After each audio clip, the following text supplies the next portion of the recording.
দিদি, আপনি এই নেতাদেরকে ফেরত ডেকে পাঠাচ্ছেন না কেন? আপনি এই নেতাদেরকে বলুন এলাকায় আসুক। যে যেখানে বিধানসভায় লড়াই করেছে তাকে সেই এলাকায় ফিরে আসতে হবে। সেই এলাকায় ফিরে এসে সেই এলাকার তৃণমূল কর্মীরা যারা মাথার ঘাম পায়ে ফেলে তাদের জন্য প্রচার করেছে।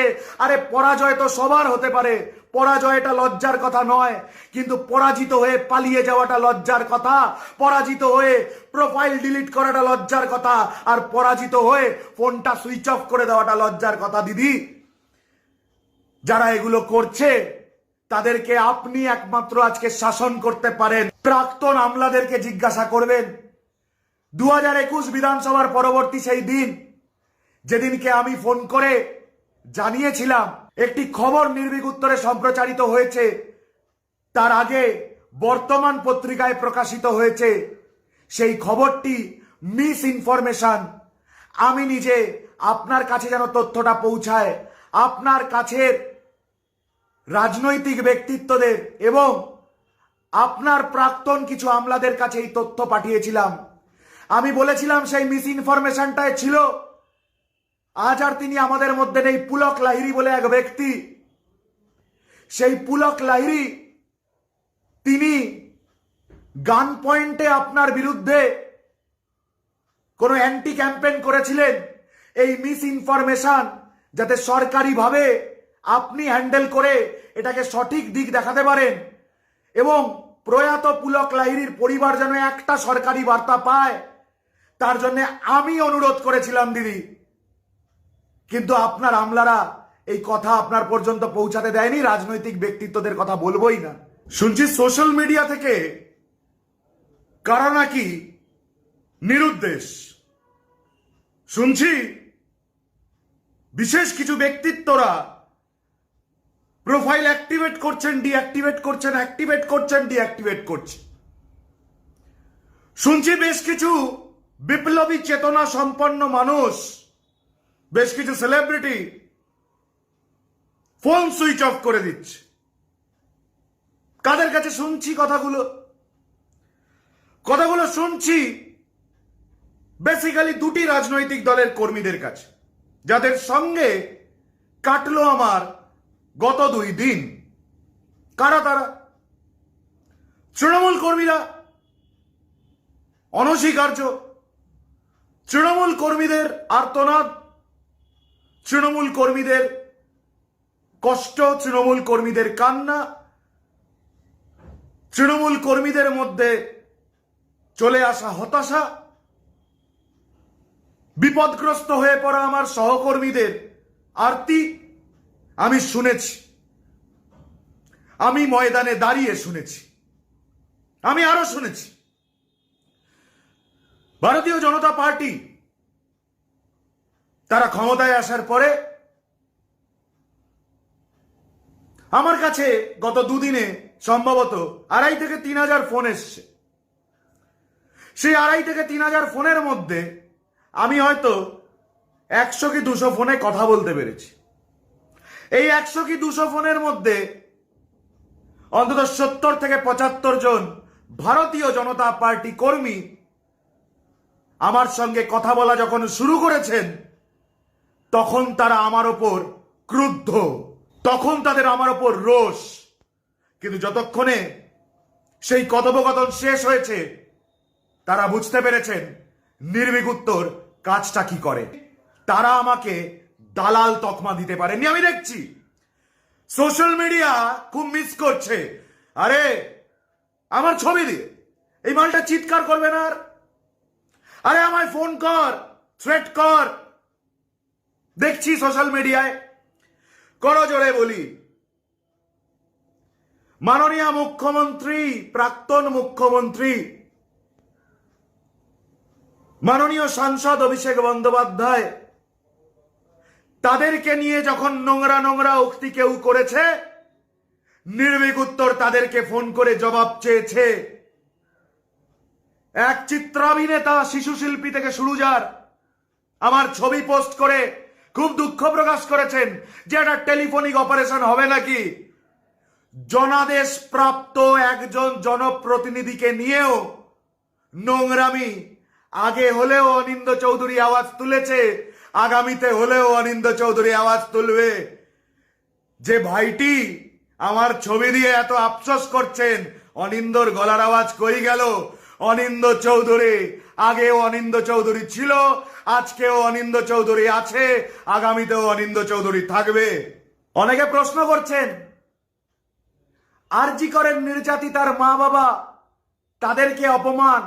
আমি বলছি যারা প্রশ্ন করছেন তারা তো গান বেঁধেছিলেন, সেই গান আর চালাবেন না নাকি গানটা মিথ্যে হয়ে গেল? অনিন্দ্য চৌধুরী তাদের হলফনামা তুলে 4টে প্রশ্ন করেছিল। আপনি যদি বলতে চান একজন সাংবাদিকের প্রশ্ন করার অধিকার নেই, গিভ মি ইন রাইটিং, আমি তাহলে আর প্রশ্ন করব না। কিন্তু যারা সেদিন রত্না দেবনাথের বিরুদ্ধে নাম করে গান করেছিলেন, তার বিরুদ্ধে গান করেছিলেন, তারা আগে জবাবদিহিটা করুন। আর নির্ভীক উত্তর চোখে চোখ রেখে বলছে রত্না দেবনাথের সঙ্গে যদি পানিহাটির প্রায় 1 লক্ষ মানুষের জনাদেশ থাকে তাহলে নির্ভীক উত্তরের কোনো আপত্তি নেই ওই প্রায় 1 লক্ষ মানুষের সামনে মাথা নত করতে।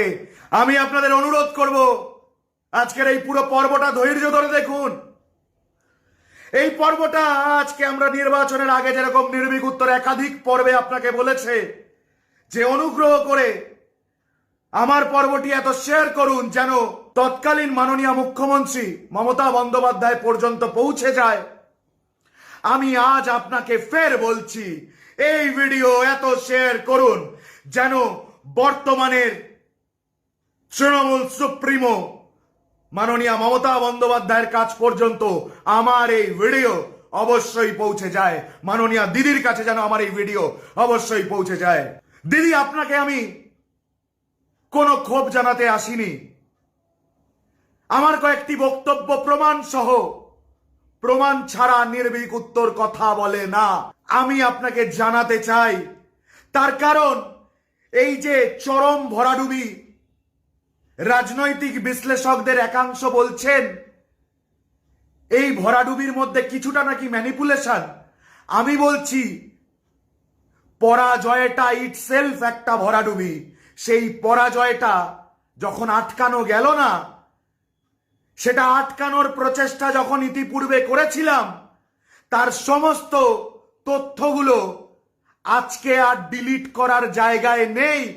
সেগুলি আপনার কাছ পর্যন্ত পৌঁছে যায়নি, সেগুলি আপনার কাছ পর্যন্ত পৌঁছেতে দেওয়া হয়নি।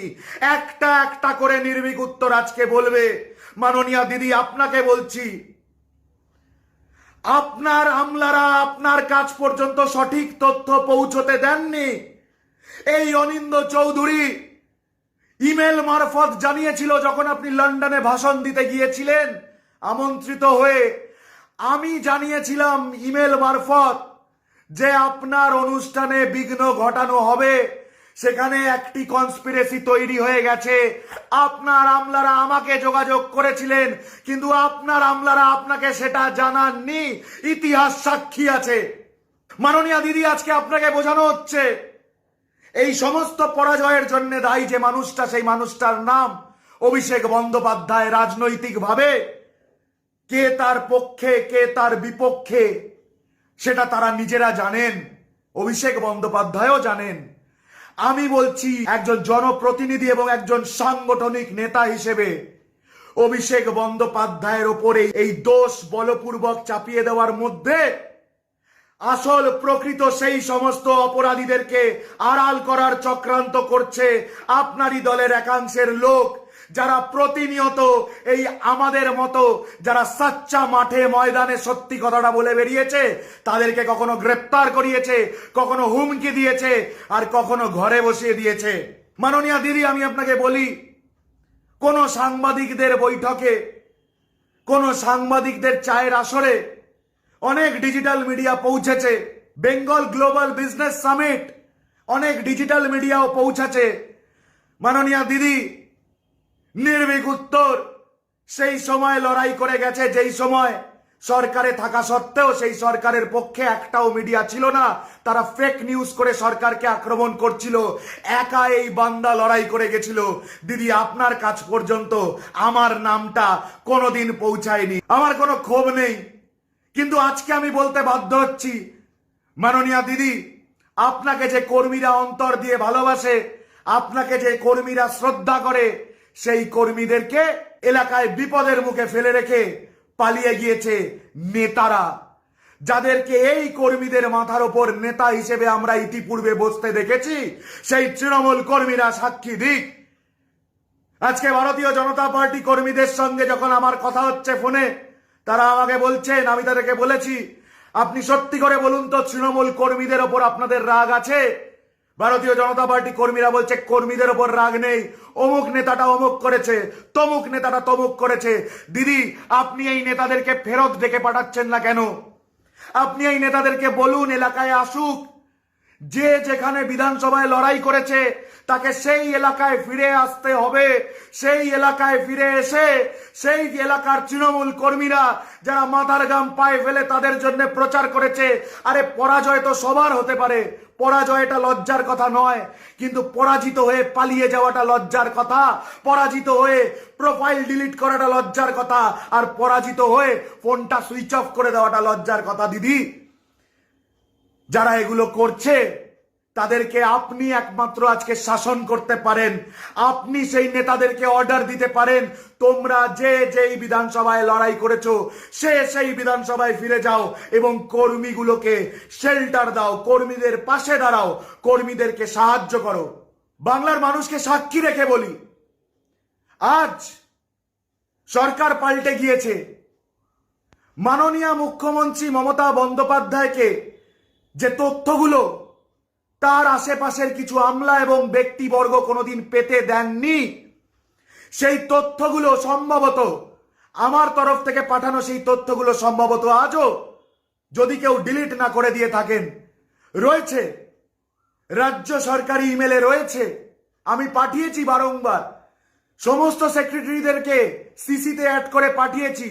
অমুক জায়গায় অমুক কনসার্ন মানুষ এখানে প্রতিবাদ করছে, মানুষ বলছে এটা ভুল হয়েছে। অমুক জায়গায় অমুক কনস্পিরেসি, অমুক জায়গায় অমুক কাউন্সিলরের বিরুদ্ধে, অমুক জায়গায় অমুক পঞ্চায়েত রাজের বিরুদ্ধে বারংবার জানিয়েছি। মাননীয় মুখ্যমন্ত্রী পর্যন্ত সেই ইমেল সম্ভবত কোনোদিন পৌঁছায়নি। আমাকে ঘৃণা করলেও আমি বর্তমান প্রশাসনকে অনুরোধ করব, একবার দেখে নেবেন ইমেলগুলো পাঠিয়ে।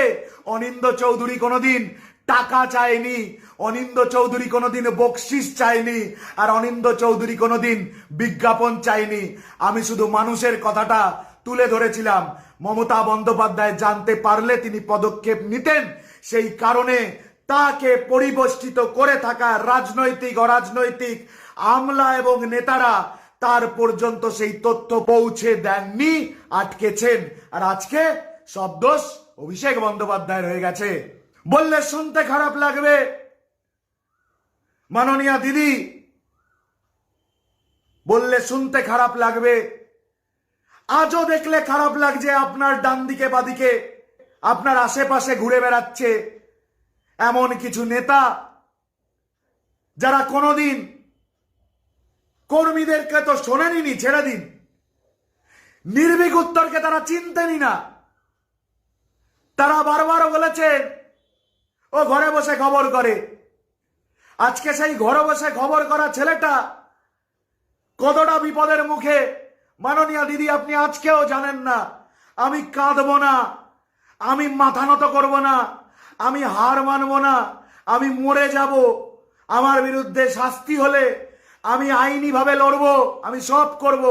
মাননীয়া দিদি আপনি জানেন, অভিষেক বন্দ্যোপাধ্যায় জানেন, সর্বভারতীয় তৃণমূল কংগ্রেসের কোনোদিন আর্থিক সাহায্য অনিন্দ চৌধুরী নেয়নি, কিন্তু আমি সর্বভারতীয় তৃণমূল কংগ্রেসের একজন সমর্থক হয়েও আমার সাংবাদিকতায় যদি 1% 0.1% প্রাক্তন সরকার উপকৃত হয়ে থাকে, আমি কিন্তু যেদিন গ্রেপ্তার হয়েছে দিদি, সেদিন আমার পাশে কেউ দাঁড়ায়নি, 20 ঘন্টা একটা নোটিশ পাইনি দিদি।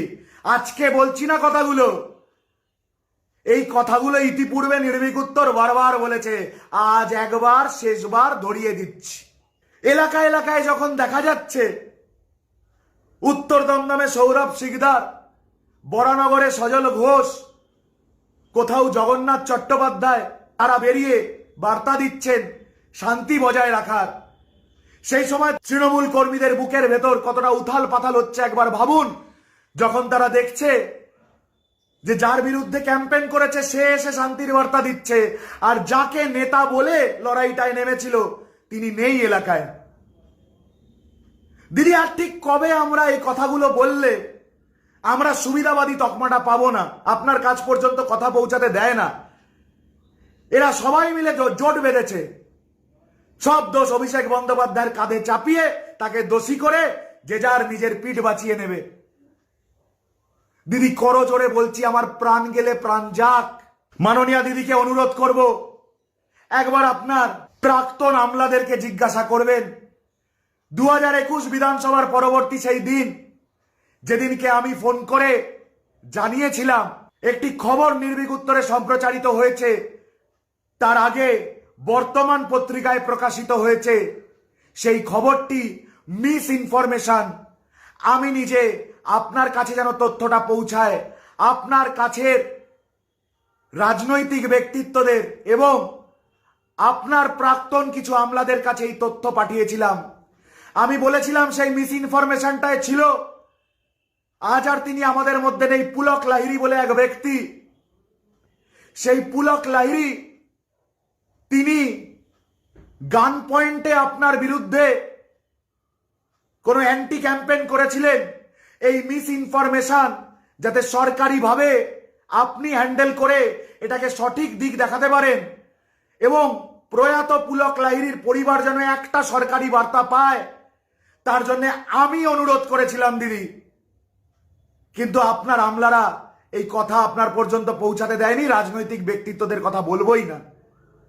নির্ভীক উত্তরের পর্দায় বাংলার মানুষকে বলি, আবারও বলি, রাজ্যের প্রশাসক, জনপ্রতিনিধি এবং সম্মানীয় প্রাক্তন মুখ্যমন্ত্রী মমতা বন্দ্যোপাধ্যায়কে নিয়ে, অভিষেক বন্দ্যোপাধ্যায়কে নিয়ে কুরুচিকর আক্রমণ করায়, তাদেরকে ফোন করে প্রশ্ন করায়, সদুত্তর না পেলে ভারী গলায় কথা বলায়, জোরে কথা বলায়। যদি আমার অপরাধ হয়ে থাকে আমি অপরাধী, আই ডোন্ট মাইন্ড। আমি আমার কাজ করেছি, এটা আমার নৈতিক কর্তব্য। আগামী দিনে এই এক জিনিস আবারও যদি কোনো জনপ্রতিনিধিকে নিয়ে, কোনো প্রশাসককে নিয়ে হয়, নির্ভীক উত্তর will be the first person to oppose. এমন ব্যক্তি যারা নিজেদেরকে বিএসএফ এর অফিসার, কেন্দ্রীয় তদন্তকারী অফিসার পরিচয় দিয়ে আমাকে ভয় দেখাতে ফোন করেছিলেন, আজকে তারা সোশ্যাল মিডিয়ায় হ্যাজ নামাচ্ছে, বলছে এ আমার খুব তথ্য ফাঁস করে দিয়েছে। অপরাধীর তথ্য ফাঁস করা কোনো অপরাধ নয়। নির্ভীক উত্তরের পূর্ণ আস্থা আইনের উপর রয়েছে। মনে রাখবেন, ভারতীয় জনতা পার্টিকে একটা কথা বলি, যদি আপনার বিরুদ্ধাচরণ করেও কেউ বাংলার পক্ষে কথা বলে, সে আপনার জন্য ক্ষতিকর নয়, তারা আপনার জন্য ক্ষতিকর নয়, কোন রাজনৈতিক দলের কর্মীরা আপনাদের জন্য ক্ষতিকর নয়। মমতা বন্দ্যোপাধ্যায়, অভিষেক বন্দ্যোপাধ্যায়ও চান বাংলাটা ভালো থাক। আপনাদের জন্য ক্ষতিকর কারা জানেন? যারা চৌঠামে বেলা 1টা পর্যন্ত জয় বাংলা স্লোগান ধ্বনিত করেছিল আর বিকেল 4টের পরে গেরুয়া আবির মেখে তৃণমূলের পার্টি অফিস দখল করতে চলে গেছিল। যদি সত্যি ক্ষতিকর হয়ে থাকে এই লোকগুলো। নির্ভীক উত্তর কোনো বকশিস নেওয়া মিডিয়া নয়, নির্ভীক উত্তর ফায়দাবাজি করা মিডিয়া নয়। আগামী দিনে হয়তো আমায় প্রাণে মরতে হবে, নয় জেলে পচতে হবে, কিন্তু আমি আপনাদেরকে বলে যাচ্ছি আইনি লড়াই আমি লড়বো, আর এই গলার টোন আমার কোনোদিন কমবে না। এই বাংলার জন্যে, বাংলার মানুষের জন্যে আগেও আওয়াজ তুলেছি, ভবিষ্যতেও আওয়াজ তুলবো। আর যে সমস্ত মিডিয়ারা আজকে হঠাৎ করে তৎকাল বিজেপি সাজছেন, সেই মিডিয়ার দাদাদের, ভাইদের, দিদিদের একটু বলি, আপনারা যখন প্রাক্তন সরকারের থেকে 2 টাকা দিয়ে কোটি টাকার জমিগুলো নিয়েছিলেন, তখন আপনারা এই সরকারটাকে খুব ভালো বলতেন, আর আজকে সেই সরকারটা চলে গেছে। এবার 2 টাকায় কোটি টাকার জমি নেবেন, একটু প্ল্যানটা করে ফেলুন। যারা মমতা বন্দ্যোপাধ্যায়ের ডায় বায় সকাল বিকেল হেঁটেছেন, তারা আজকে অন্যদিকে হাত শক্ত করছেন। আমি বলছি করুন, জার্নালিস্টের এটাই কাজ, সঠিকটা তুলে ধরা। কিন্তু মনে রাখবেন, বিষোদ্গার করার আগে একবার নিজেদের বুকস অফ অ্যাকাউন্টস গুলো দেখে নেবেন।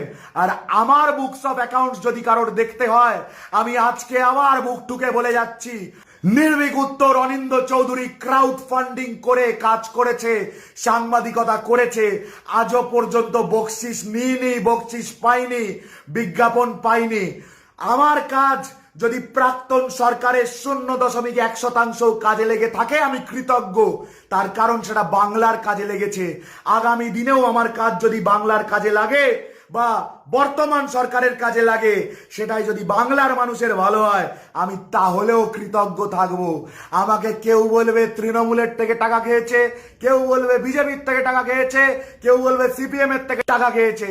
যখন দিলীপ ঘোষের নামে ভারতীয় জনতা পার্টির পন্থী মিডিয়ারাই ফেক ভিডিও সার্কুলেট করছিল, একা অনিন্দ চৌধুরী বলেছিল ওটা ফেক ভিডিও, তখন শুনতে হয়েছিল আমি বিজেপির থেকে টাকা খাই। আমি সর্বস্তরের সর্বদলের কর্মীদেরকে অনুরোধ করছি, এ বাংলা আমাদেরকে সকলকে সঙ্গবদ্ধ হয়ে সুস্থ রেখে ভালো রেখে এগোতে হবে। মাননীয় প্রাক্তন মুখ্যমন্ত্রী মমতা বন্দ্যোপাধ্যায়, মাননীয় সাংসদ অভিষেক বন্দ্যোপাধ্যায়ের প্রতি আমার ব্যক্তিগত শ্রদ্ধা আজও অক্ষুণ্ণ রয়েছে। কিন্তু কোন দল ক্ষমতা থেকে চলে যাওয়ার অপেক্ষা নয়, আমি তার বহু আগে থেকে এই নির্ভীক উত্তরের পর্দায় ভিডিও করে করে বারবার বার্তা দিয়েছিলাম।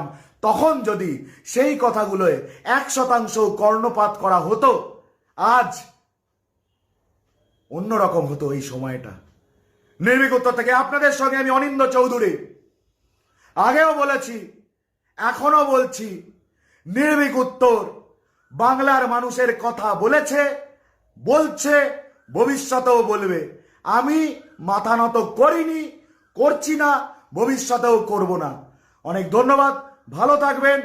প্রয়োজন মনে হলে, ইচ্ছে হলে শেয়ার করবেন।